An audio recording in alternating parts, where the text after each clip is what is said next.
Il Dharma nel buddismo e il Logos nel cristianesimo sono due concetti fondamentali che caratterizzano nel profondo le rispettive tradizioni spirituali. In questo video proveremo a coglierne l'essenza e a ricavarne almeno due insegnamenti utili da sperimentare nella nostra vita quotidiana. Il termine Dharma, in sanscrito, significa legge naturale dell'esistenza. Deriva dalla radice DHR, che possiamo tradurre come fondamento della realtà. Dunque, il Dharma è quel principio universale che regola l'esistenza di tutto ciò che c'è, incluso l'essere umano. Comprenderne l'essenza e metterla in pratica significa vivere in armonia con l'universo intero, danzare sulla stessa musica, per usare una metafora, che risuona in tutta la realtà. Gautama Buddha, inoltre, ha insegnato che vivere secondo il Dharma porta alla liberazione dal ciclo del samsara, l'infinita ruota delle nascite e delle morti. Ti lascio un video in descrizione in cui ne parlo. Leggiamo ora un passo tratto dal Dhammapada, che riporta le prime parole pronunciate dal Buddha dopo aver raggiunto l'illuminazione. Per vite innumerevoli ho vagato, cercando invano il costruttore della casa della mia sofferenza. Ma ora ti ho trovato, costruttore di nulla da oggi in poi. Le tue assi sono state rimosse e spezzata la trave di colmo. Il desiderio è tutto spento. Il mio cuore unito all'increato. Il costruttore, nel testo, rappresenta il nostro ego, mentre la casa è la nostra mente abitata dalla sofferenza. Con l'illuminazione ci liberiamo dall'identificazione con l'ego e smettiamo di considerare reale ciò che reale non è, ovvero le illusioni del nostro ego che sono la causa della sofferenza. La visione della dimensione essenziale della realtà diventa così chiara al punto che si sperimenta una sorta di unificazione con il Dharma, il principio che regola tutta l'esistenza, da sempre e per sempre. Dopo aver vissuto questa esperienza di risveglio, Gautama Buddha, nella sua immensa saggezza e compassione, ha voluto condividere i principi del Dharma con i suoi discepoli, affinché tutti potessimo fare la medesima esperienza e condurre una vita autentica, in armonia con tutto ciò che ci circonda. Tali principi si trovano, in particolare, nella quarta nobile verità che contiene l'ottuplice sentiero, ovvero l'insegnamento principale del buddismo. 8 sono le diramazioni che vi confluiscono, ovvero retta visione, retta intenzione, retta parola, retta azione, retti mezzi di sussistenza, retto sforzo, retta presenza mentale e retta concentrazione. L'ottuplice sentiero è l'essenza stessa del Dharma, che, infatti, viene rappresentato come la ruota di un carro a 8 raggi, che continua a girare diffondendo sempre di più tali principi universali. Anticamente, prima che fosse introdotta la rappresentazione iconica di statue e di altre immagini del Buddha, era proprio la ruota del Dharma ad essere oggetto di venerazione. Oggi, questa ruota è il simbolo internazionale del buddismo ed è comune a tutte le varie tradizioni. Perché si è scelto proprio il simbolo della ruota? Per dire che gli elementi dell'ottuplice sentiero non vanno esercitati in una progressione lineare, uno alla volta, ma proprio come i raggi di una ruota, sono tutti, nello stesso tempo, fondamentali perché la ruota possa girare bene, seguendo una linea retta. Si insiste tanto, infatti, proprio sulla rettitudine che caratterizza ciascun elemento e che, nell'insieme, conduce alla cessazione della sofferenza. In questo video non abbiamo il tempo di spiegare nel dettaglio l'ottuplice sentiero. Non è nemmeno questo il nostro scopo. Ci basti sapere che i principi che lo costituiscono e che formano il Dharma Non sono concetti astratti, ma sono indicazioni pratiche da esercitare nella vita concreta perché questa si armonizzi con l'universo intero, finalmente libera dalle illusioni della nostra mente e, di conseguenza, dalla sofferenza. Se quanto ascoltato finora ha suscitato il tuo interesse, fammelo sapere con un like oppure scrivimelo nei commenti. Così come il Dharma si può considerare il fondamento della realtà e la legge naturale dell'esistenza, allo stesso modo, nel cristianesimo, il Logos è considerato il principio di tutto. Addirittura il Logos è Dio stesso. Leggiamo i primi 3 versetti del Vangelo di Giovanni, dove la parola greca Logos è tradotta con verbo. In principio era il Verbo, e il Verbo era presso Dio, e il Verbo era Dio. Egli era in principio presso Dio. Tutto è stato fatto per mezzo di Lui, e senza di Lui nulla è stato fatto di ciò che esiste. In altre edizioni del Vangelo, il termine Logos è tradotto con parola. In ogni caso, sia verbo sia parola implicano una comunicazione. Il termine verbo, inoltre, presuppone anche un agire. Il verbo, infatti, è una parola che descrive un'azione. Dunque, questo logos è una comunicazione che si traduce in azione e che si trova presso Dio, anzi, che è Dio stesso.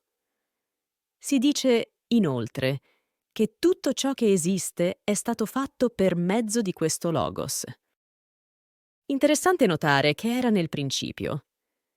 Considerato l'uso del verbo essere al passato, probabilmente era ancora prima del principio, come se esistesse da sempre.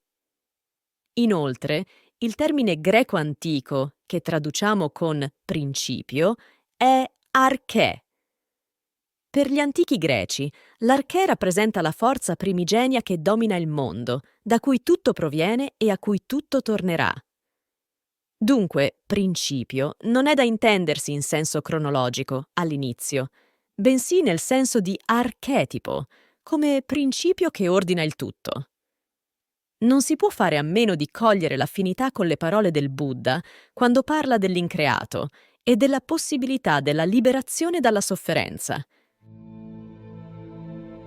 Poiché invece c'è un non nato, non evoluto, non fatto, non condizionato. Si scorge una via di scampo dal nato, evoluto, fatto, condizionato. Dunque, per entrambe le tradizioni spirituali c'è un principio che esiste da sempre, non soggetto al divenire, che regola tutta la realtà, al quale l'essere umano può accedere per vivere in pienezza, libero dalla sofferenza. Ora, andando avanti nella lettura del Vangelo di Giovanni, al versetto 14 leggiamo: E il Verbo si fece carne e venne ad abitare in mezzo a noi. E noi abbiamo contemplato la sua gloria, gloria come del Figlio unigenito che viene dal Padre, pieno di grazia e di verità. Cosa significa che il Logos diventa carne? Significa che questo verbo, questa parola che è il principio universale di tutto l'esistente, viene pienamente assimilata e realizzata nella vita concreta di un uomo vissuto circa 2000 anni fa, di nome Gesù di Nazareth.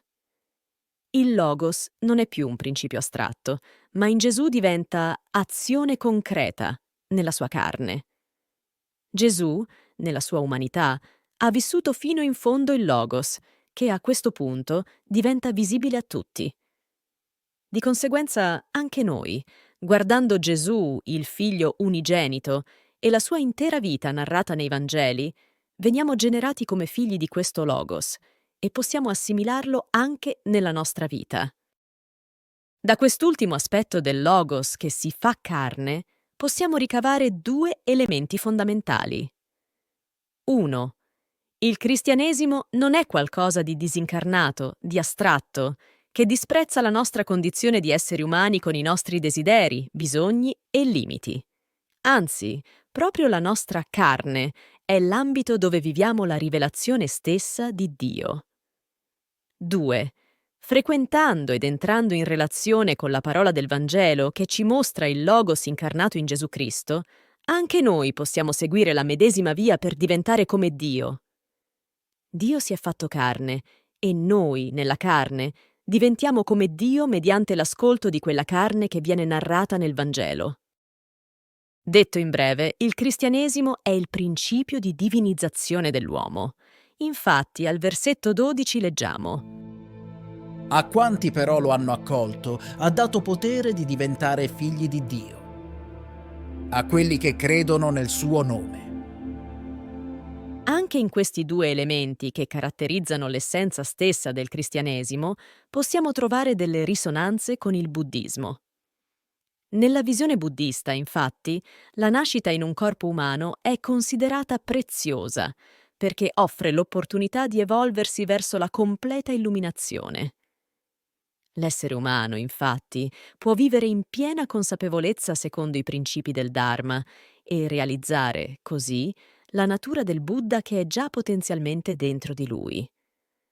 Dunque, anche nel buddismo, la carne, che rappresenta la condizione umana, ha certamente un valore positivo. Inoltre, anche se il buddismo non attribuisce molta importanza alle parole per esprimere l'essenza dell'illuminazione, che rimane fondamentalmente indescrivibile, non può fare a meno di utilizzarle per trasmettere i principi del Dharma. Fondamentale, infatti, è la relazione discepolo-maestro, all'interno della quale ogni parola non è solo un'etichetta che definisce un contenuto. La parola non la vedi. La parola va capita e va vissuta, nella relazione. L'uomo diventa la parola che ascolta. In tal senso, anche nel buddismo come nel cristianesimo, proprio attraverso la parola concretamente vissuta che deriva dall'aver interiorizzato il Dharma, si può giungere a incarnare quello stato di liberazione che possiamo chiamare illuminazione o nirvana. Come promesso all'inizio del video, il primo insegnamento che possiamo apprendere dal confronto fra Dharma e Logos è che nel nostro cammino spirituale, qualsiasi esso sia, è importante affidarci a una guida, scelta con cura, oppure, in mancanza di questa possibilità, a un testo universalmente riconosciuto dal quale possiamo interiorizzare i principi fondamentali. Per fare un esempio, relativamente al cristianesimo, possiamo affidarci ai 4 Vangeli canonici, mentre nel buddismo potremmo leggere il Dhammapada, che significa proprio il cammino del Dharma. È importante affidarci a una guida autorevole, che sia una persona o un testo, per evitare di costruirci una falsa spiritualità, frutto soltanto di un'illusione del nostro ego. Il secondo insegnamento è che entrambe le tradizioni spirituali pongono come fondamento del tutto non il caos o il caso, non il destino o la necessità, bensì un principio che è fonte di saggezza, libertà, comunicazione, compassione e amore. E dalla fisica sappiamo che ciò che è nel principio si manifesta in tutto ciò che da quel principio deriva. Questo significa che anche l'uomo può scegliere di essere saggezza, libertà, comunicazione, compassione e amore. Dipende da quale parola decide di ascoltare. Se questo video ti ha dato qualche spunto utile per il tuo cammino spirituale, non dimenticarti di iscriverti al canale. Ci aiuterai a continuare a offrirti riflessioni interessanti che derivano dal confronto fra cristianesimo e buddismo. A tal proposito, ti invito anche a guardare questo video che parla della risurrezione di Gesù alla luce della dottrina dei 3 corpi del Buddha, cercando di svelarne il significato più autentico. Namaste e che Dio ti benedica.